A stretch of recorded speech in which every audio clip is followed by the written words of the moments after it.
Hello guys, welcome back to the channel. और आज हम करने वाले हैं हाउस प्रॉपर्टी हेड के सारे टेस्ट और नॉलेज के क्वेश्चंस जो कि May 25 के स्टडी मटेरियल में दिए हुए हैं। तो बिना वेट किए आइए स्टार्ट करते हैं क्वेश्चन नंबर 1 टेस्ट और नॉलेज के, जो कि है मिस्टर रमन के ऊपर। तो दोस्तों आइए देखते हैं। मिस्टर रमन इज़ ए को owner of a house property along with his brother. अपने भाई के साथ एक हाउस प्रॉपर्टी को ओन करते हैं और इक्वल शेयर है इनका प्रॉपर्टी में। बहुत बढ़िया। म्यूनसिपल वैल्यूएशन है 1,60,000, फेयर रेंट है 1,50,000, स्टैंडर्ड रेंट है 1,70,000, रेंट रिसीव्ड है 15,000 पर मंथ। ठीक है। The loan for the construction of the property is jointly taken. Loan इन्होंने जॉइंटली लिया है। ठीक है। And the interest charge by the bank is 25,000। Interest इनको चार्ज हुआ है 25,000 रुपये। आउट ऑफ इस 21,000 हैज़ बिन पेड, जिसमें से 21,000 रुपये इन्होंने इंटरेस्ट पे कर दिए हैं और बाकी का 4,000 पे नहीं किया। Interest on the unpaid interest is 450। Interest के ऊपर जो इंटरेस्ट लगा है वो लगा है 450 रुपये। To repay this loan, Raman and his brother have taken a fresh loan and interest charge on this loan is 5,000। और उस पुराने लोन को पे करने के लिए इन्होंने नया लोन लिया और जो नया लोन का इंटरेस्ट आया था वो आया था 5,000। अब municipal taxes of ₹5,100 have been paid by the tenant. जो टेनेंट है यानी जिसने रेंट पे प्रॉपर्टी ली है उसने म्यूनसिपल टैक्स पे किया 5,100 रुपये। Compute the income from the property chargeable in the hands of mister Raman for assessment year 25-26। बहुत ही ईजी। अब सबसे पहले मेरे को आपके साथ इंटरेस्ट के ऊपर बात करनी है। दोस्तों इंटरेस्ट जो है वो यहाँ पर 25,000 रुपये चार्ज हुआ था, लेकिन इन्होंने पे किया 21,000। तो क्या लॉ के हिसाब से इंटरेस्ट जितना ड्यू होता है वो अलाउ होता है या इंटरेस्ट जो एक्चुअली पेड होता है वो अलाउ होता है? तो लॉ के हिसाब से इंटरेस्ट जो ड्यू होता है वो अलाउ होता है। तो यहाँ पर 25,000 रुपये अलाउ होगा? जी हाँ, बिल्कुल होगा। पहला पॉइंट सॉल्व है। दूसरा पॉइंट, क्या इंटरेस्ट के ऊपर जो इंटरेस्ट लगा वो अलाउ होता है? आंसर इज नो, वो एज पर लॉ अलाउ नहीं होता। तीसरा पॉइंट, क्या पुराने लोन को रीपे करने के लिए जो नया फ्रेश लोन लिया था उसका जो 5,000 का इंटरेस्ट आया था, क्या वो इंटरेस्ट अलाउ होता है? जी हाँ, बिल्कुल। फ्रेश लोन जो है उसका इंटरेस्ट अलाउ होता है। तो यहाँ पर मेरे को 25,000 जो है वो भी अलाउ होगा, प्लस जो मेरा 5,000 है वो भी अलाउ होगा। तो आपको ये तीनों पॉइंट को जो है वो क्वेश्चन के नोट में लिखना मैंडेटरी है, तो आपको ये तीनों पॉइंट लिखना पड़ेगा। अब आते हैं सॉल्यूशन में। तो देखो दोस्तों, एक तो ये कोऑनर है, तो अपन एक चीज़ ये कर सकते हैं कि पूरा कैलकुलेशन कर लेते हैं और एंड में डिवाइड बाय 2 कर लेंगे तो इसका पार्ट आ जाएगा, है ना। ये हमारे लिए सबसे इजी रहता है। तो सबसे पहले मैं क्वेश्चन ओपन कर लेता हूँ ताकि मेरे को ये बार बार से स्लाइड ऊपर ना करना पड़े और आप लोग भी क्वेश्चन को ओपन कर लीजिएगा। तो दोस्तों जो मेरा सबसे पहला म्यूनसिपल वैल्यू जो है वो है 1,60,000 रुपये।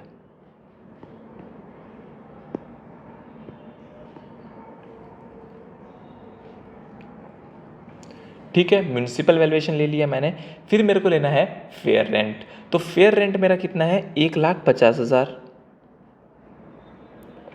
फिर मेरे को लेना है विच एवर इज हायर, यानी 1,60,000 है मेरा। फिर मेरे को स्टैंडर्ड रेंट लेना है। क्वेश्चन में स्टैंडर्ड रेंट कितना है? 1,70,000 रुपये। फिर मेरे को विच एवर इज लोअर लेना है, यानी 1,60,000 रुपये। फिर मेरे को लेना है एक्चुअल रेंट। एक्चुअल रेंट मेरा कितना था? देखो 15,000 रुपये का रेंट था पर मंथ, तो इंटू कर दूंगा मैं 12। तो 15,000 इंटू 12 तो मेरा आएगा 1,80,000। विच एवर इज हायर लेना है तो मेरा जाएगा 1,80,000।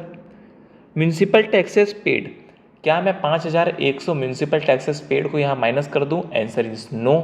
एज पर लॉ जब ओनर खुद म्यूनसिपल टैक्स पे करता है तभी अलाउ होता है। अगर कोई टेनेंट, कोई रेंट में लेने वाला बंदा पे करता है म्यूनसिपल टैक्स तो अलाउ नहीं होता।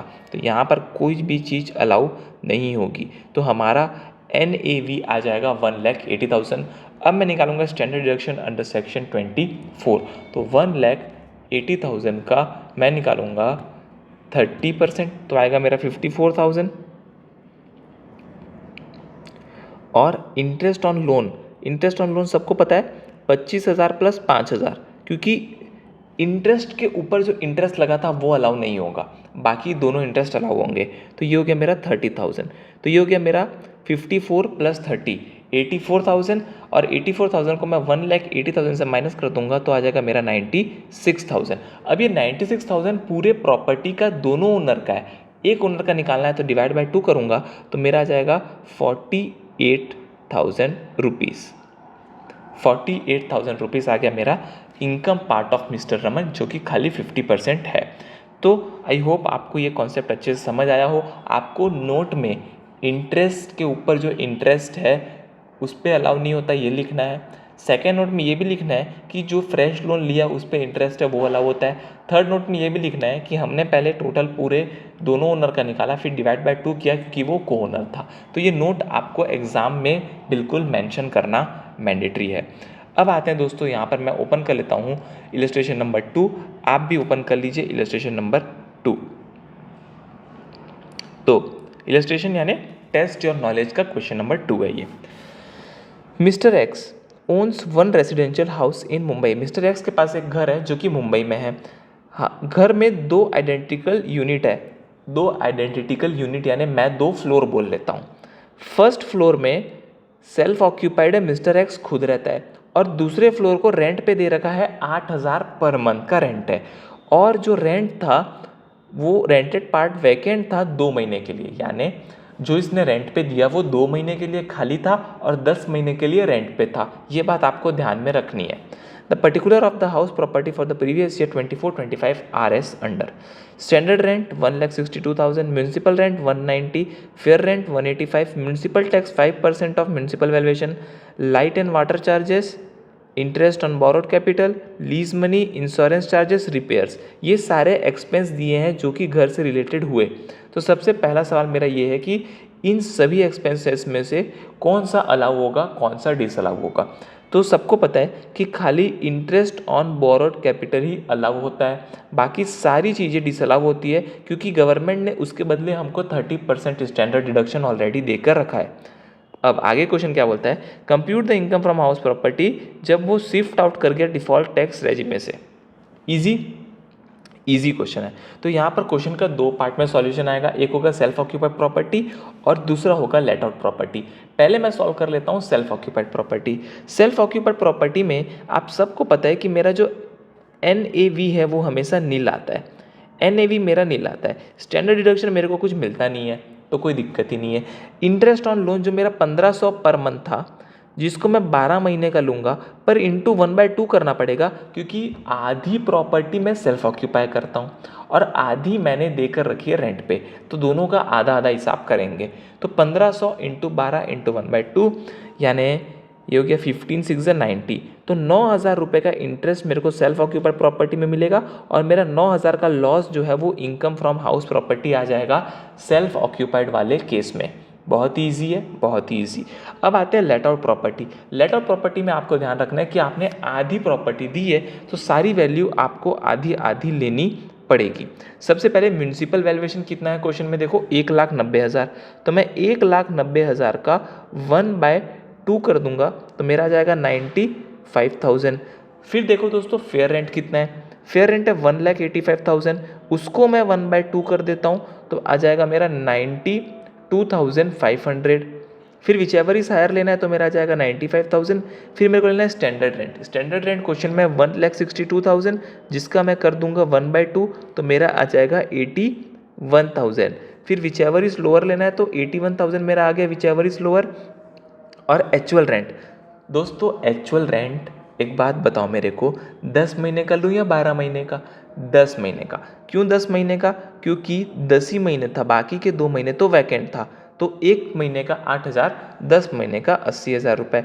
अब सवाल ये है, यहाँ पर मेरे को GAV निकालना है। तो वैकेंसी के केस में GAV निकालने का अलग फार्मूला होता है, आपको मैंने रिवीजन में भी बताया था। क्या फार्मूला होता है? In case of vacancy actual rent plus vacancy का रेंट अगर ER से ज़्यादा है, यानी एक्चुअल रेंट प्लस वैकेंसी का rent is greater than equal to ER, तो हमको एक्चुअल रेंट को ही GAV मान लेना है। ठीक है। पर अगर एक्चुअल रेंट प्लस वैकेंसी का जो रेंट है वो स्मॉलर देन GR है तो हम ER को ही GAV मान लेंगे। Easy easy. अब एक्चुअल रेंट मेरा कितना है 80,000, वैकेंसी 2 महीने की थी तो 2 महीने की वैकेंसी का रेंट होगा मेरा 16,000 रुपये। तो ये हो गया मेरा टोटल 96,000। ठीक है। और मेरा ER कितना है आइए देखते हैं ER कितना है क्वेश्चन में। ER जो है एक्सपेक्टेड रेंट वो है 81,000। तो मैं यहाँ पर 96,000 को 81,000 से कंपेयर करूँगा तो मेरा 96,000 is greater than equal to 81,000 है, राइट। तो मेरा ये वाला कंडीशन फॉलो हो गया।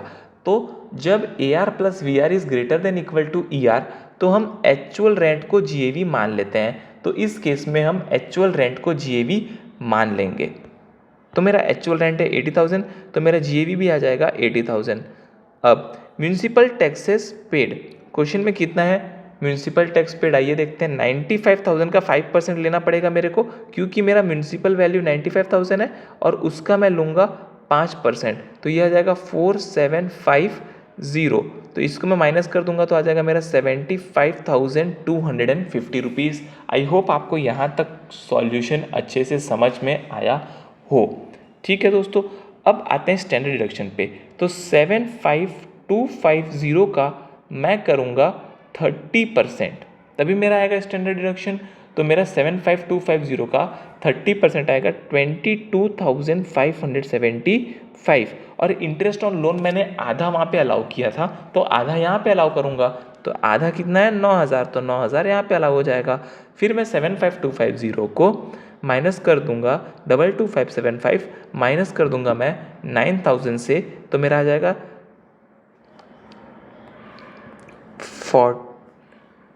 30। ये कितना है 22 है 22,000 प्लस 9,000 तो ये आ गया 31,575। तो 31,575 को मैं माइनस कर दूंगा तो मेरा आ जाएगा 43,675। ये आ गया मेरा income from let out property. ठीक है दोस्तों, आई होप आपको यहाँ तक समझ आया हो अच्छे से। अगर समझ आया है तो आप कमेंट पे बिल्कुल लिखिए कि आपको समझ आया। नहीं समझ आया तो आप अपने डाउट कमेंट में लिखिए, मैं डाउट को सॉल्व करने के लिए बिल्कुल रेडी हूँ। अब सेल्फ ऑक्यूपाइड प्रॉपर्टी से लॉस आया, लेटर प्रॉपर्टी से प्रॉफिट आया, क्या मैं इसको सेट ऑफ कर सकता हूँ? जी हाँ, मैं इसको सेट ऑफ कर सकता हूँ। तो सेट ऑफ करने के बाद मेरा जो इनकम आ जाएगा, इनकम फ्रॉम हाउस प्रॉपर्टी, वो आ जाएगा 34,675। तो ये आ जाएगा मेरा इनकम फ्रॉम हाउस प्रॉपर्टी। तो आई होप आपको जो ये इलस्ट्रेशन टेस्ट योर नॉलेज का जो क्वेश्चन नंबर 2 है वो अच्छे से समझ आया हो। आई होप आपको समझ आया हो। अगर नहीं समझ आया तो फिर से आप इस वीडियो को देखिए और अगर समझ आ गया तो कमेंट करके मेरे को बिल्कुल बताइए कि आपको समझ आ चुका है। अब हम आएंगे थर्ड क्वेश्चन में। थर्ड क्वेश्चन क्या बोलता है, mister Vikas owns a house property whose municipal value, fair rent and standard rent are 96,000, 1,26,000, 1,08,000। तीन डिटेल क्वेश्चन में मिल गई, municipal value, fair rent, standard rent. During the financial year 24-25 1/3 of the portion of the house was let out for the residential purpose at a monthly rent of ₹5,000। 1/3 घर जो है वो उसने rent पे दे दिया जिसके बदले 5,000 का रेंट आ रहा है। रिमेनिंग 2/3 जो है वो सेल्फ ऑक्यूपाइड है जिसमें वो खुद रहता है। Municipal taxes at the rate 11% of municipal value है जो कि पे हो चुका है, was paid during the year. The construction of the house began in June 2017 and was completed on 31/5/2020। अब यहाँ से मैं थोड़ा सा एक ड्रॉ करना चाहता हूँ। जून 17 को घर बनना चालू हुआ था और घर बनना ख़त्म कब हुआ दोस्तों? 31/5/20 को ख़त्म हुआ। विकास टुक लोन ऑफ 1 लाख ऑन 1/7/17। ये 1/7/17 को 1 लाख रुपए का लोन लिया था for the construction of the building. He paid interest on loan eight the rate 12% per annum and every month such interest was paid. 12% per annum था और हर मंथ खाली इंटरेस्ट को पे कर रहा है, प्रिंसिपल को पे नहीं कर रहा है। बहुत बढ़िया। Compute the income from house property of mister Vikas, वो शिफ्ट आउट कर रहा है डिफॉल्ट टैक्स रेजिम से, क्योंकि शिफ्ट आउट नहीं करता तो इंटरेस्ट में नुकसान हो जाता, तो शिफ्ट आउट कर रहा है। तो सबसे पहले मैं यहाँ पर जो कॉम्प्लिकेटेड पार्ट है उसको आपको उसकी तरफ लेके चलता हूँ, जो कि है इंटरेस्ट। अब इस क्वेश्चन में एक तो सेल्फ ऑक्यूपाइड प्रॉपर्टी है, दूसरा लेट आउट प्रॉपर्टी है। लेट आउट प्रॉपर्टी कितना है 1/3, सेल्फ ऑक्यूपाइड कितना है 2/3। बहुत ही बढ़िया। अब इंटरेस्ट अगर आपको पता है तो इंटरेस्ट की लिमिट है मैक्सिमम 2 लाख रुपीज़, ठीक है। इंटरेस्ट की उस लिमिट के लिए कुछ कंडीशन है। पहला कंडीशन, घर 1499 के बाद बनना चालू होना चाहिए, तो यहाँ पर जून 17 है तो पहली कंडीशन सेटिस्फाई हो चुकी। दूसरी कंडीशन, घर कंस्ट्रक्ट होना चाहिए, वो भी 5 साल के अंदर। आइए देखते हैं। जून 17 से 5 साल, 18, 19, 20, 21, 22 तक कंप्लीट हो जाना था, तो घर 31/5/20 को ही कंप्लीट हो चुका है, यानी 5 साल के अंदर कंप्लीशन भी हो चुका है। बहुत बढ़िया। अब इसका इंटरेस्ट कैलकुलेट करेंगे, ठीक है। 31/5/20 याद रखिएगा, इस दिन जो है उसका घर कंप्लीट हुआ था, जून 17 से 31/5/20। अब एक बात बताइए, फाइनेंशियल ईयर 2021 बोल सकता हूँ मैं इसको? फाइनेंशियल ईयर 2021 बोल सकता हूँ इसको? बिल्कुल बोल सकता हूँ। तो फाइनेंशियल ईयर 2021 का इंटरेस्ट क्या फाइनेंशियल ईयर 2021 में अलाउ हो गया होगा? क्योंकि घर तो उस समय बन गया था।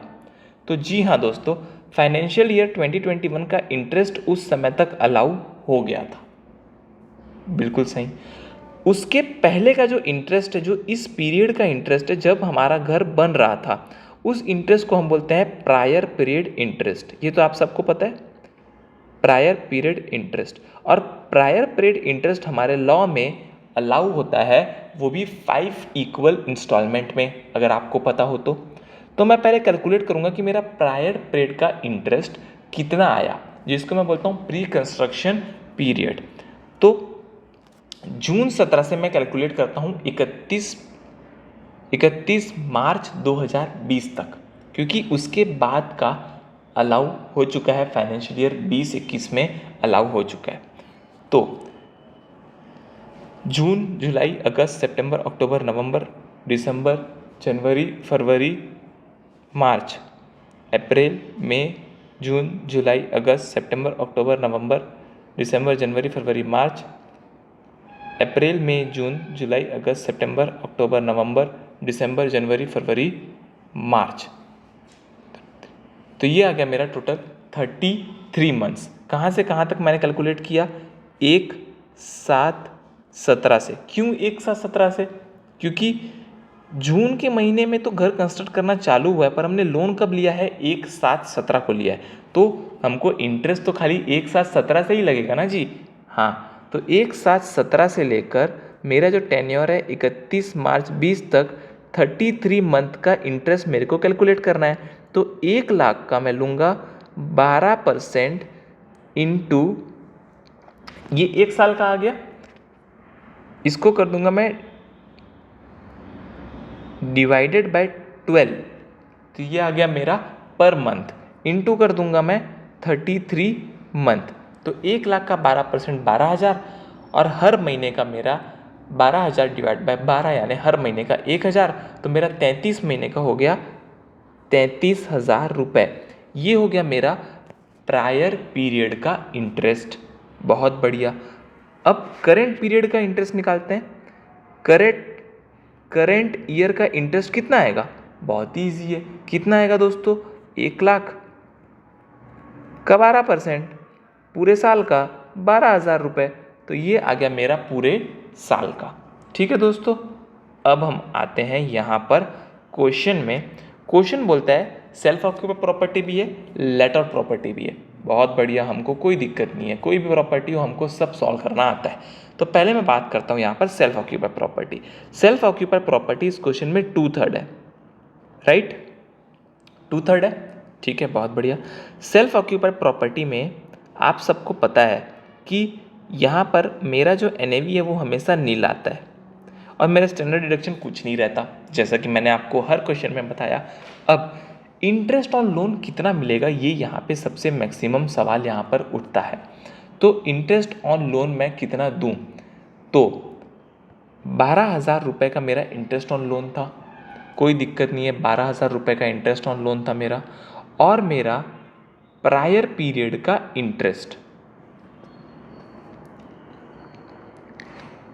Interest allowed equal to prior period का इंटरेस्ट डिवाइडेड बाय 5। क्यों? क्योंकि 5 साल तक मिलता है। तो 31 फाइनेंशियल ईयर 20-21 में पहली बार मिला होगा, तो 20-21, 21-22, 22-23, 23-24, 24-25, तो 24-25 तक इसको मिलेगा ही मिलेगा। तो प्रायर पीरियड का इंटरेस्ट अभी भी इसको मिल रहा है, बहुत बढ़िया। प्लस कर दूंगा करंट इंटरेस्ट भी इसको मिलेगा भाई साहब, जो करंट इंटरेस्ट है वो तो मिलना ही चाहिए, तो बिल्कुल वो तो मिलेगा ही मिलेगा। तो यहाँ पर आएगा 33,000 डिवाइडेड बाय 5, और उसमें मैं प्लस कर दूंगा 12,000 जो कि इस साल का है। तो 5 6 30, 6,600 प्लस आ गया मेरा 12,000, तो आ गया मेरा 18,600 रुपये का इंटरेस्ट, जो कि मेरे को अलाउ होना चाहिए। कोई दिक्कत नहीं है यहाँ पे, कोई दिक्कत नहीं है। इंटरेस्ट अलाउ का वर्किंग नोट आई होप आप समझ गए होंगे, नहीं समझे तो कमेंट करिए, और समझ गए तो बिल्कुल कमेंट करिए। फिर 18,600 मैं था यहाँ पर, 18,600 का मैं 2/3 लूँगा। क्यों 2/3 लूँगा? क्योंकि मेरी जो प्रॉपर्टी है उसको मैं 2/3 सेल्फ ऑक्यूपाई के लिए यूज़ कर रहा हूँ। तो 18,600 का 2/3 मैं करूँगा तो मेरा आ जाएगा 12,400 रुपये। तो मेरा 12,400 का लॉस आ गया सेल्फ ऑक्यूपाइड प्रॉपर्टी का। तो आई होप आपको ये चीज़ समझ आ गई हो। अब मैं आता हूँ लेट आउट प्रॉपर्टी के ऊपर। तो लेट आउट प्रॉपर्टी के ऊपर मेरे को पूरा कैलकुलेशन करना पड़ेगा, तो पूरा कैलकुलेशन करते हैं। आइए, क्वेश्चन आप ओपन कर लीजिए, मैं भी ओपन कर लेता हूँ। सबसे पहले जो भी अमाउंट दी हुई है वो अमाउंट का हमको 1/3 करना पड़ेगा, ठीक है। तो दोस्तों आइए 1/3 कर करके हम कैलकुलेट करते हैं। सबसे पहले मेरा म्यूनसिपल वैल्यू कितना है दोस्तों? 96,000। 96,000 का 1/3 करेंगे। फिर मेरा आएगा फेयर रेंट। तो फेयर रेंट कितना है? 1,26,000। 1,26,000 का भी मैं 1/3 करने वाला हूँ, बहुत बढ़िया। तो आइए मैं कैलकुलेट करते हैं अपन कितना आएगा। सबसे पहला 96,000 डिवाइडेड बाय 3, 32,000। फिर मेरा आएगा 1,26,000 डिवाइडेड बाय 3, तो 42,000। मेरे को लेना है विच एवर इज हायर, यानी मेरा आ गया 42,000। फिर मेरे को लेना है स्टैंडर्ड रेंट। क्वेश्चन में स्टैंडर्ड रेंट है 1,08,000। तो 1,08,000 का 1/3 करेंगे, 36,000 रुपये। तो ये आ गया मेरा 36,000। विच एवर इज लोअर लूँगा तो मेरा आ जाएगा यहाँ पर 36,000। एक्चुअल रेंट मेरे को कितना मिल रहा है? आइए क्वेश्चन में देखो, एक्चुअल रेंट कितना है? एक्चुअल रेंट है 5,000। तो 5,000 इंटू 12 यानी 60,000 आ गया मेरा एक्चुअल रेंट। जीएवी मेरा विच एवर इज हायर आएगा तो आएगा मेरा 60,000। म्यूनसिपल टैक्सेस पेड, क्या क्वेश्चन में म्यूनसिपल टैक्सेस पेड दिया हुआ है? हाँ जी, म्यूनसिपल टैक्सेस पेड दिया हुआ है, जो कि है 11% ऑफ द म्यूनसिपल वैल्यू। यानी सीधा सीधा मेरे को क्या करना है? 32,000 का 11% निकालना है।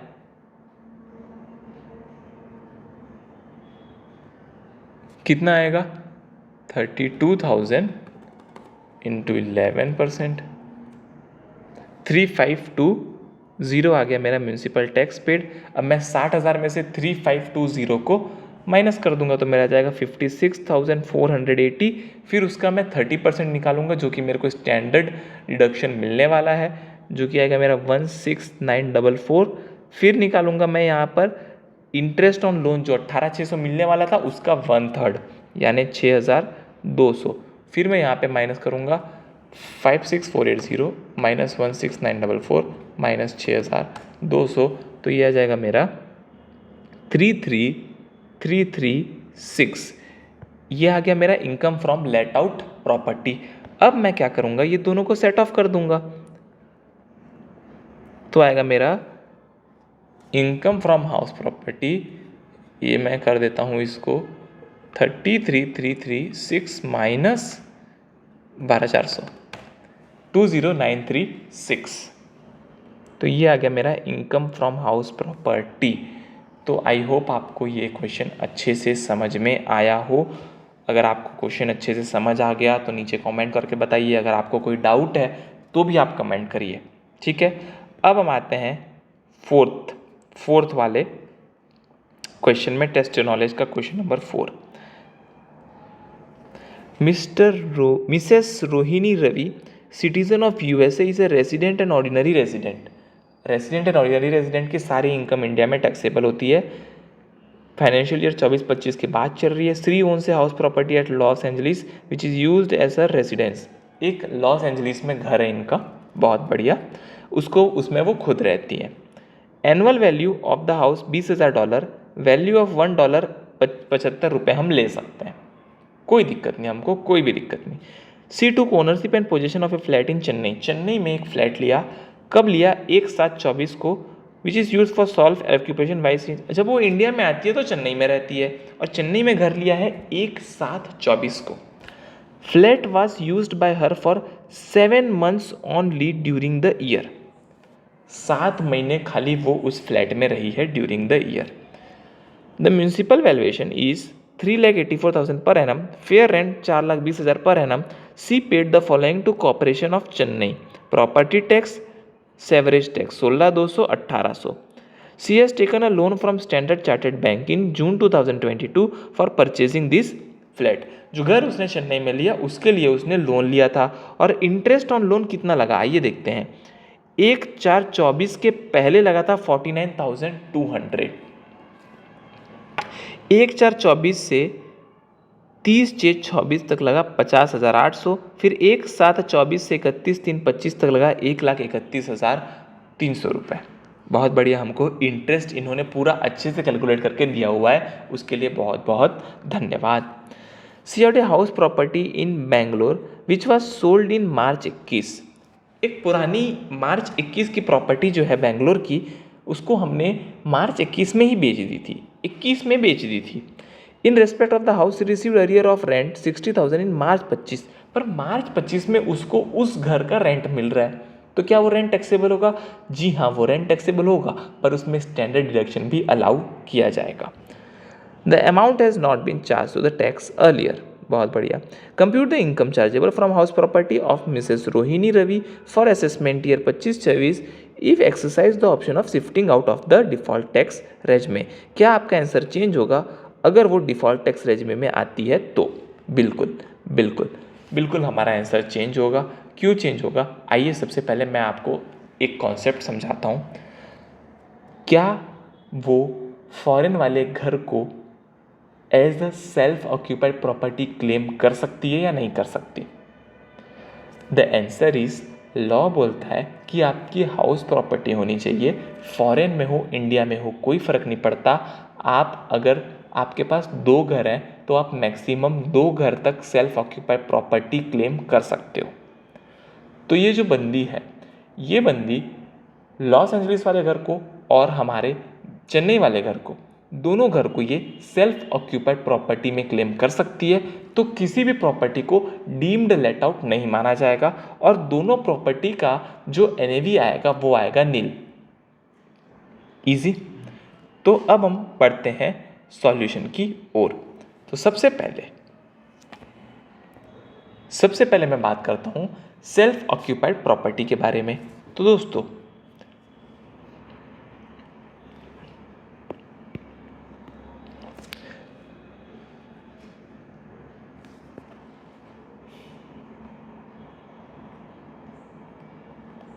सेल्फ ऑक्यूपाइड प्रॉपर्टी हम बात करेंगे सबसे पहले लॉस एंजलिस वाले प्रॉपर्टी की।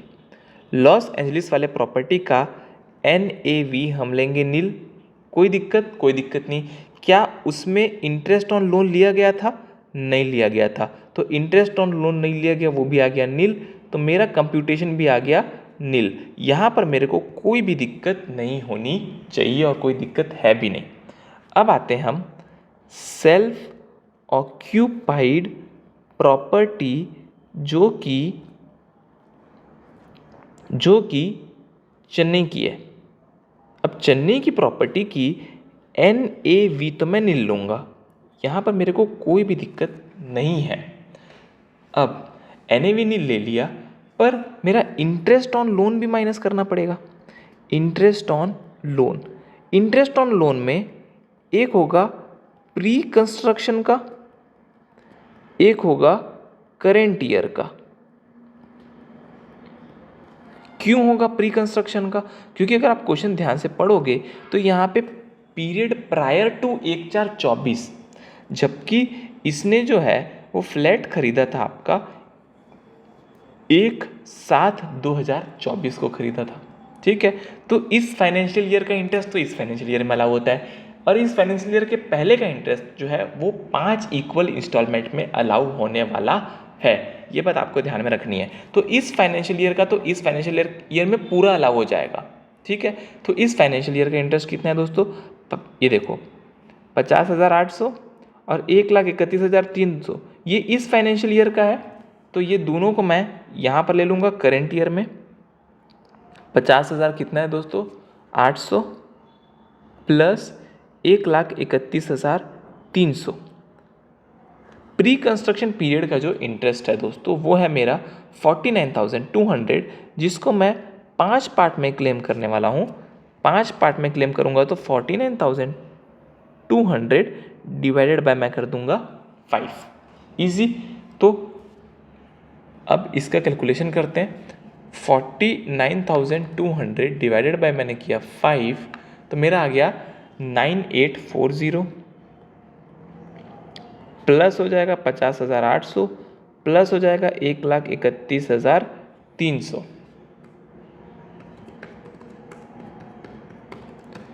191,940। तो ये मेरे को इंटरेस्ट ऑन लोन अलाउ हो जाएगा 191,940। आई होप आपको समझ आया कि इंटरेस्ट ऑन लोन क्यों अलाउ हो रहा है, क्योंकि इसी घर का लोन था, है ना, और ये सेल्फ ऑक्यूपाइड प्रॉपर्टी है। और यहाँ पर प्री कंस्ट्रक्शन पीरियड यानी इस फाइनेंशियल ईयर के पहले का पीरियड जो है उसको प्री कंस्ट्रक्शन बोलते हैं। 1/7 के पहले का प्री कंस्ट्रक्शन नहीं होगा, इस फाइनेंशियल ईयर के पहले का। तो 49200 डिवाइड बाय 5 इक्वल इंस्टॉलमेंट में, और इस फाइनेंशियल ईयर का 50,800 प्लस 1,31,300 100% मिलने वाला है। तो टोटल हो गया 191,940। तो मेरा ये 191,940 का जो लॉस है वो यहाँ पर दिखने वाला है। अब थर्ड पॉइंट है arrear of property rent of Bangalore. Bangalore में भी तो था, बेंगलोर का तो पैसा मिला है ना जी। कितना मिला है? 60,000 रुपये। 60,000 रुपये मिला है। अब क्या इस 60,000 में स्टैंडर्ड डिडक्शन अलाउ होगा? जी हाँ, बिल्कुल अलाउ होगा। स्टैंडर्ड डिडक्शन मेरा 30% अलाउ हो जाएगा, तो 18,000 रुपीज़ तो गया मेरा। तो मेरा बचा कितना? 42,000।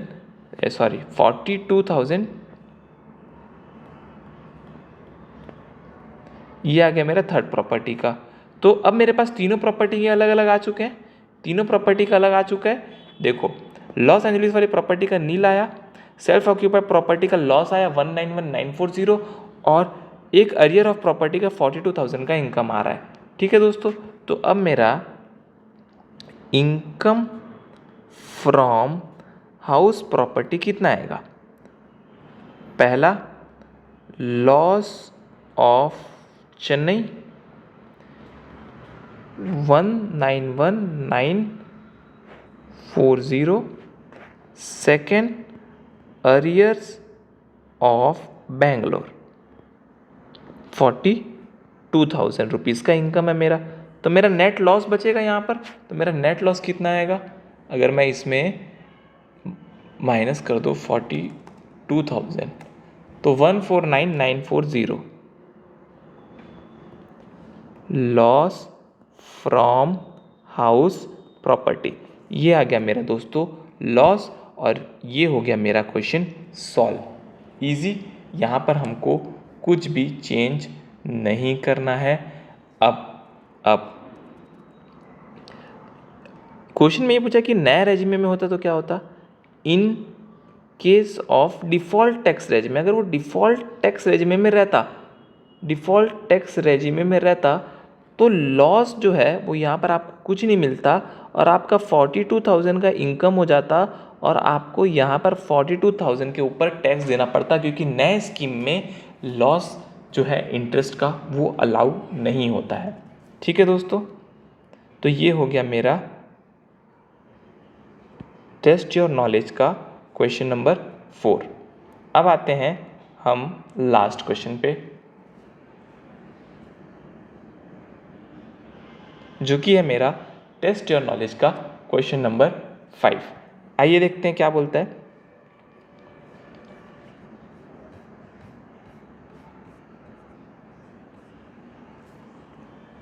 Two brothers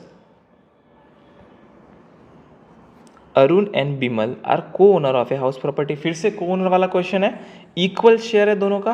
property construction during the financial year 16-17 में कंस्ट्रक्शन हो गया था। ठीक है, the property consist of 8 identical unit and is situated at Cochin.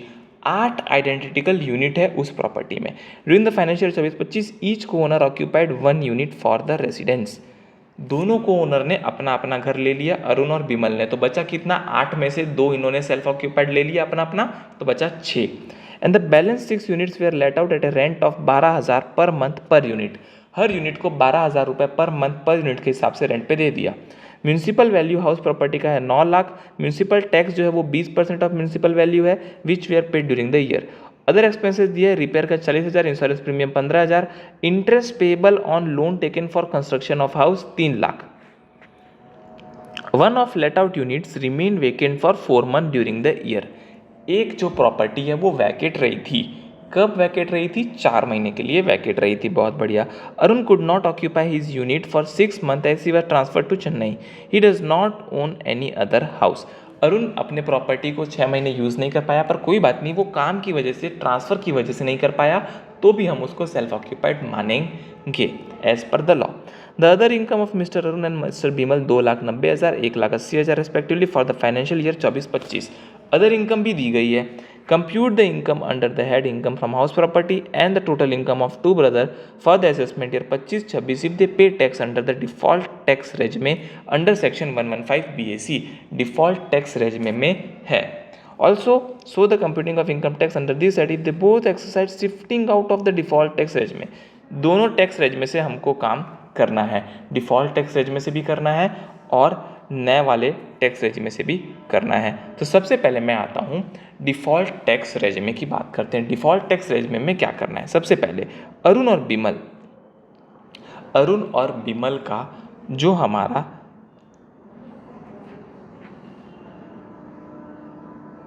Income from house property of Arun and Bimal under default tax regime. सबसे पहले हम क्या करेंगे, यहाँ पर निकालेंगे एक कि हमारा जो लेट आउट पोर्शन है उसका कितना कैलकुलेशन हो पाता है। तो सबसे पहले हमको लेट आउट पोर्शन का कैलकुलेट करना पड़ेगा। तो हम लेट आउट पोर्शन के लिए अलग से यहाँ पर एक बना लेते हैं लेट आउट पोर्शन। ठीक है दोस्तों, अब 8 यूनिट में से 2 यूनिट सेल्फ ऑक्यूपाइड है, यानी 6 यूनिट जो है वो रेंट पे दिए। अगर मैं परसेंटेज टर्म में कैलकुलेट करूं तो 6 डिवाइड बाई 8 इंटू 100, यानी मेरा 75% जो है वो यहाँ पर लेट आउट प्रॉपर्टी पे चले गया है। अब municipal value let out property की थी 9 लाख, तो मैं यहाँ पे लूँगा 9 लाख का 75%, जो कि आएगा मेरा 6,75,000। ठीक है दोस्तों, अब मेरा फेयर रेंट क्वेश्चन में कुछ दिया नहीं है, तो मेरा विचेवर सायर आ गया 6,75,000। क्या मेरा स्टैंडर्ड रेंट क्वेश्चन में दिया है, नहीं दिया है, तो ये भी आ जाएगा 6,75,000। क्या मेरे पास एक्चुअल रेंट है, जी हाँ मेरे पास एक्चुअल रेंट तो है। कितना है मेरा एक्चुअल रेंट, 12,000 रुपये 6 यूनिट का 12 महीने के लिए, पर 1 यूनिट वैकेट रहा था, तो 12,000 रुपये 1 यूनिट 4 महीने के लिए वैकेट रहा था, उसको मैं माइनस कर देता हूँ यहाँ से। ठीक है, तो मेरा आ गया 8,16,000। तो विच एवर इज हायर लेंगे तो 8,16,000 आ जाएगा मेरा GAV, जिसमें से म्यूनसिपल टैक्स पेड मेरे को माइनस करना है। तो क्वेश्चन में देखो म्यूनसिपल टैक्स पेड कितना दिया हुआ है, 20% ऑफ 9 लाख। तो 9 लाख का 20%, अब 20% तो म्यूनसिपल टैक्स है, पर लेटर प्रॉपर्टी का खाली 75% है। तो 9 लाख इंटू 20% इंटू 75% में अगर करता हूँ तो आएगा मेरा 1,35,000। तो मेरा यहाँ पर NAV आ जाएगा 8,16,000 माइनस 1,35,000, 6,81,000। फिर मैं 6,81,000 का 30% निकालूंगा स्टैंडर्ड डिडक्शन, जो कि आएगा 2,04,300 रुपये। और अब सबसे बड़ी बात, इंटरेस्ट ऑन लोन 3 लाख का टोटल इंटरेस्ट था, जिसमें से 75% लेट आउट प्रॉपर्टी का था। तो 3 लाख का 75% आ जाएगा मेरा 2,25,000 रुपये का इंटरेस्ट। अब लेटर प्रॉपर्टी का पूरा इंटरेस्ट अलाउ होता है, उसमें कोई भी लिमिट नहीं लगती है, तो पूरे इंटरेस्ट को हम अलाउ कर देंगे। तो ये आ गया हमारा 6,81,000 माइनस 2,04,300 माइनस 2,25,000, तो आ गया 251,700 आ गया लेट आउट प्रॉपर्टी। ठीक है, अब ये 251,700 में 2 पार्ट हो जाएंगे, एक हो जाएगा बीमल का और दूसरा हो जाएगा अरुण का। दोनों का 50-50% था, तो 50% इसका 50% इसका। तो 251,700 को मैं 2 से डिवाइड कर दूंगा, तो 125,850 अरुण, 125,850 मेरा आ गया बीमल। तो ये हो गया दोस्तों मेरा यहाँ पर लेट आउट प्रॉपर्टी का मैंने निकाल कर डिवाइड कर दिया है। अब आते हैं हम सेल्फ ऑक्यूपाइड प्रॉपर्टी की तरफ।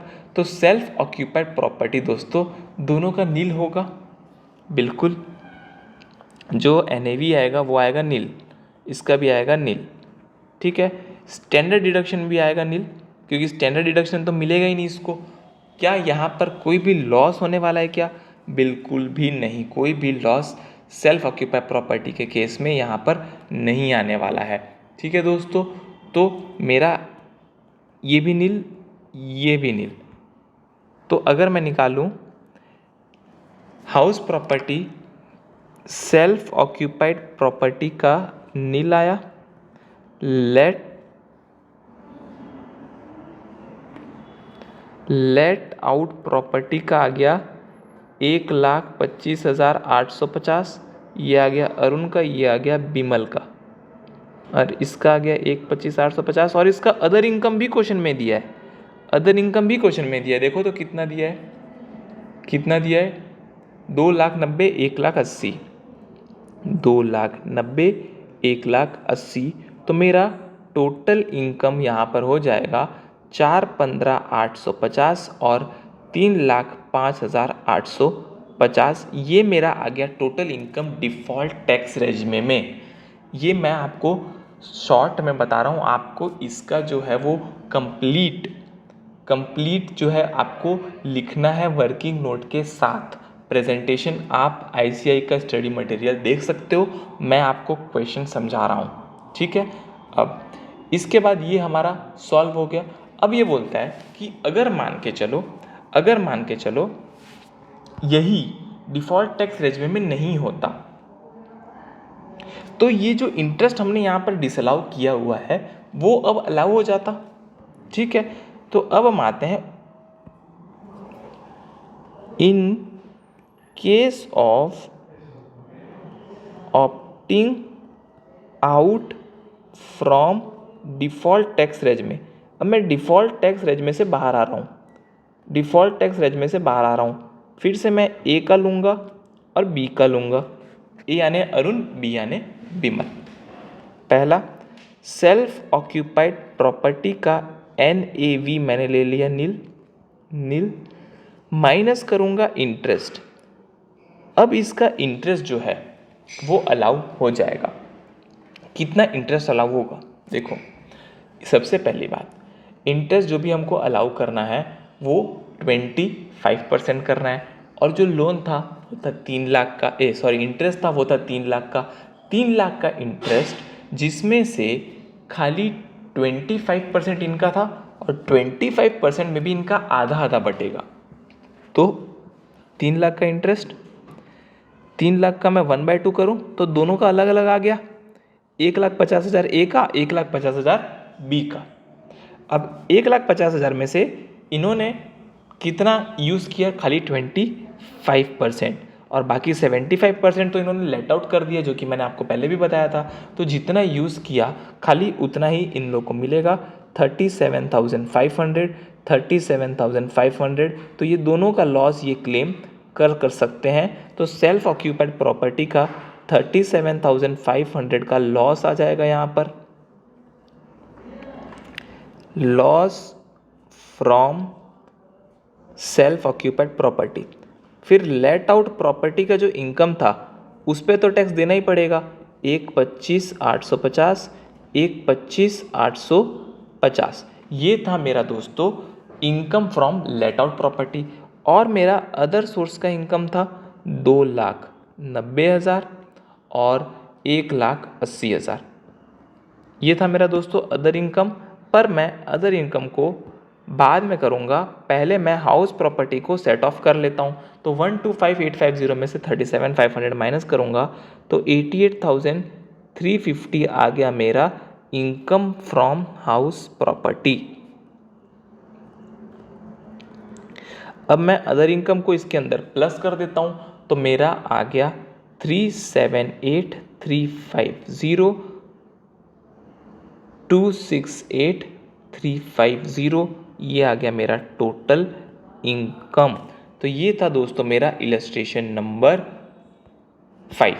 बहुत ही इजी इलस्ट्रेशन था, आपको 2 पार्ट में सॉल्व करना था। पहले डिफ़ॉल्ट टैक्स रेज में, दूसरा डिफ़ॉल्ट टैक्स रेज में के बाहर आया। अगर डिफ़ॉल्ट टैक्स रेज में है तो देखो लेट आउट प्रॉपर्टी तो दोनों केस में सेम रहता है, चाहे डिफ़ॉल्ट हो चाहे डिफ़ॉल्ट ना हो। तो लेट आउट प्रॉपर्टी मैंने कैलकुलेट किया तो मेरा 251,700 आ रहा था, जिसको मैंने 2 पार्ट में डिवाइड कर दिया।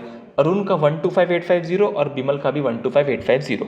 अब मैंने डिफ़ॉल्ट टैक्स रेजिमे में NAV नील लिया, स्टैंडर्ड डिडक्शन नील लिया, और मेरे को इंटरेस्ट भी नहीं मिला। क्यों नहीं मिला इंटरेस्ट? क्योंकि डिफ़ॉल्ट टैक्स रेजिमे में अलाउड नहीं है, तो वो भी मेरा नील आ गया। अब मैं जब कैलकुलेट करने गया ए और बी का डिफ़ॉल्ट टैक्स रेजिमे में, तो SOP दोनों का नील आया, लेट आउट प्रॉपर्टी में दोनों को टैक्स लगा और अदर इनकम में भी टैक्स लगा। तो इनका टोटल इनकम आया 4,15,850 और 3,05,850। अब जब मैं डिफ़ॉल्ट टैक्स रेज में से बाहर आता हूँ तो मेरे को सेल्फ ऑक्यूपाइड प्रॉपर्टी का इंटरेस्ट अलाउ हो जाता है। तो NAV नील, इंटरेस्ट मैंने टोटल 3 लाख का इंटरेस्ट था, 3 लाख का 1/2 किया, दोनों को डिवाइड किया, 1.5 लाख दोनों का आया। दोनों का 1.5 लाख में से खाली 25% सेल्फ ऑक्यूपाइड है, बाकी 75% तो रेंट में दिया है। तो 25% मैंने लिया, यहाँ पर 37,500 दोनों को इंटरेस्ट अलाउ किया, क्योंकि ये पुरानी स्कीम है। पुरानी स्कीम में लॉस जो है वो 37,500 आया। फिर मैंने क्या किया, income from let out property लिया, जो कि आया 1,25,850। फिर मैंने दोनों का सेट ऑफ करके इनकम निकाला, 88,350 आया ए का, 88,350 आया बी का। दोनों में दोनों का अदर इनकम ऐड कर दिया, 37,350 आ गया ए का इनकम और 26,8,350 आ गया बी का टोटल इनकम। तो ये था दोस्तों हमारा क्वेश्चन नंबर 5 टेस्ट और नॉलेज का। तो यहाँ पर हमारे सारे जो है वो कंप्लीट हो गए टेस्ट और नॉलेज हाउस प्रॉपर्टी के। तो हम अब अगले वीडियो में मिलेंगे, जहाँ पर हम दूसरे हेड के बारे में बात करेंगे। अगर आपको वीडियो अच्छा लगा हो तो कमेंट करिए, लाइक करिए, शेयर करिए, सब्सक्राइब करिए हमारे चैनल को। आज के लिए इतना ही। जय हिंद, वंदे मातरम।